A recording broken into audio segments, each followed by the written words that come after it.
Hey everybody, it's Hollywood here. This episode is going to be a little weird, just kind of let you guys know what's going on. My video editing software that I use to make my videos really didn't like the GoPro footage on my car at practice at Marion County.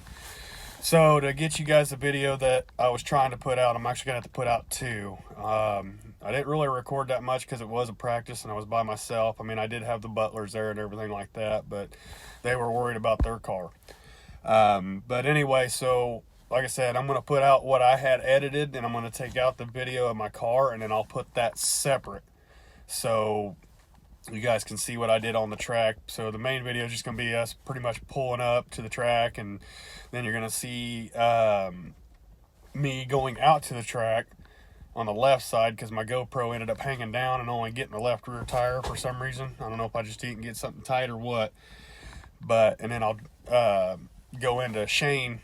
I got some shots of Shane going pretty good and everything like that. So, but anyway, two videos will be out, and I hope you enjoy. It's going to be a little different, and I apologize, but I wanted to get it out, and this is why it didn't come out Monday. So, anyway, stay tuned.